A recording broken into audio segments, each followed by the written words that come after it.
femmes à l'honneur en ce jour de 8 mars. La communauté internationale célèbre aujourd'hui la journée internationale du droit des femmes. Cette journée des femmes trouve son origine dans les manifestations de la gente féminine au début du XXe siècle en Europe et aux États-Unis, réclamant ainsi les meilleures conditions de travail, de salaire et le droit de vote. Cette journée est importante, une occasion de souligner le chemin parcouru par les femmes et de saluer tout le travail accompli vers l'égalité entre les femmes et les hommes. Le 8 mars est une journée de rassemblement à travers le monde et l'occasion de faire un bilan sur la situation des femmes. Traditionnellement, les troupes et les associations de femmes militantes préparent des événements partout dans le monde pour fêter les victoires et les acquis, faire entendre leurs revendications, améliorer la situation des femmes. C'est aussi l'occasion de mobiliser en faveur des droits des femmes et de leur participation à la vie politique et économique. Chaque année, un thème est défini par les Nations Unies pour rendre hommage aux femmes. En 2014, le thème retenu est investir en faveur des femmes, accélérer le rythme. Au Sénégal, la présence des femmes dans les instances politiques et de décision reste encore faible, malgré les avancées significatives notées avec l'application de la loi sur la parité dans les fonctions électives et semi-électives votée depuis 2010, la réforme du Code de la famille avec l'autorité parentale à la place de la puissance paternelle. Les femmes sénégalaises mènent toujours le combat pour leur émancipation. Donc cette année, le 8 mars coïncide avec cette période qui est à l'approche de ces mois de juin. Donc nous avons jugé nécessaire, donc tout comme à chaque année, d'organiser cette journée de don de sang pour apporter notre soutien à la banque de sang. Donc en effet, on a eu à faire ce dépistage-là, donc le dépistage des maladies chroniques non transmissibles. Lorsque nous recrutons des cas, donc nous les orientons donc vers les spécialistes qui se trouvent au niveau de notre hôpital. Et lorsqu'il s'agit également de cas qui nécessitent une prise en charge immédiate, ils sont immédiatement orientés au niveau de notre service des urgences. En effet, donc actuellement, ce qu'on remarque à travers le monde, donc on remarque un recul des maladies infectieuses et on remarque actuellement une recrudescence des maladies chroniques non transmissibles à travers le monde. Donc le Sénégal n'est pas épargné. Donc c'est pour cela que nous avions choisi donc de mettre notre doigt donc sur ces pathologies qui de plus en plus sont émergentes. Donc le diabète, la tension et tout ce qui est cholestérol. Donc ce sont des maladies actuellement qui nous sont propres et qu'on remarque beaucoup dans nos populations. Je n'ai pas de chiffres exacts, mais ce sont actuellement les maladies chroniques non transmissibles représentent l'essentiel des consultations. Donc que ça soit au niveau de la consultation externe, que ça soit au niveau des urgences. Donc les patients qu'on reçoit le plus souvent pour les complications de ces maladies-là, ce sont des pathologies qu'on retrouve tous les jours. Et elles constituent, bon, sans prétendre sur les chiffres, elles constituent l'essentiel de nos consultations. Animé par un appel urgent à l'action. La violence dans le monde du travail et les atrocités perpétrées contre les femmes exigent notre attention immédiate. Notre engagement inébranlable et notre solidarité sans faille.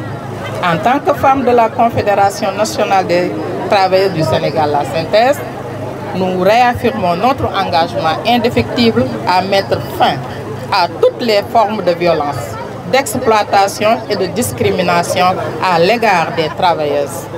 Nous refusons de rester silencieuses face à l'injustice qui sévit dans nos lieux de travail et dans la communauté. Aujourd'hui, nous appelons solennellement l'État à ratifier la Convention 190 de l'Organisation internationale du travail, OIT, sur la violence et le harcèlement dans le monde du travail. Cette convention représente un outil crucial dans notre lutte pour instaurer des environnements de travail sûrs, respectueux et équitables pour toutes et pour tous.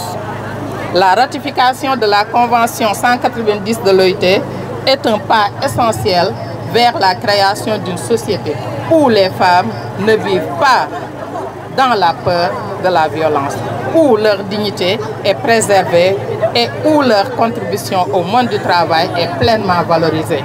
C'est un engagement envers la justice, l'égalité et les droits fondamentaux de chaque individu. Aujourd'hui, on est à Ziguinchor, on est en mission. Donc, il y avait une mission de collecte par rapport au contenu du mémorial. Et le plus important qui nous place ici aujourd'hui, c'est que le ministre Aliou Sow avait pris l'engagement d'aider le GIE des femmes à épurer une dette, un financement. Donc c'est ce qui fait aujourd'hui qu'on est là avec elle. Donc ça fait partie des missions et des engagements que le ministre de la Culture et du Patrimoine historique, Aliou Sow, avait prises. En fait, le montant de la dette qu'on devait épurer, c'était 2,5 millions. On en a parlé tout récemment dans les programmes d'échange et dans les perspectives que le ministère, à travers le mémorial du bateau Joola, doit entreprendre dans ses actions avec les femmes. Essayer de voir comment les aider à mieux se structurer, comment les aider aussi à mieux aller de l'avant par rapport à leurs actions. Là, il est prévu vraiment de faire quelque chose dans ce sens. Tout est envisageable. Tout est envisageable parce que c'est un projet qui est en train de voir le jour dans sa phase de finalité, mais aussi dans son opérationnalité. Tout ça, c'est des choses qu'il faut penser, repenser et discuter. Comme annoncé la semaine dernière, le comité exécutif de la Fédération sénégalaise de football s'est réuni ce jeudi sur l'avenir du sélectionneur national Aliou Cissé suite à l'élimination du Sénégal en tant que tenant du titre en 2021 et 8e de finaliste de la CAN 2023 face au futur vainqueur de la CAN Côte d'Ivoire. Sans grande surprise, le technicien de 45 ans a été maintenu à son poste. Mieux, il a été prolongé d'un peu plus d'1 an, soit jusqu'à la CAN 2025. Aliou Cissé a déjà bouclé 9 années à la tête de l'équipe nationale du Sénégal. Une éternité si l'on prend en compte le rythme auquel le Sénégal a croqué les entraîneurs, 13 en autant de CAN. Cissé est devenu par la force des choses le recordman de longévité sur les bancs des Lions du Sénégal. Un exploit rarement égalé dans le football moderne au niveau continental. C'est donc une nouvelle page qui s'ouvre pour le technicien sénégalais. La dernière CAN remportée par la Côte d'Ivoire a pourtant été fatale à beaucoup d'entraîneurs.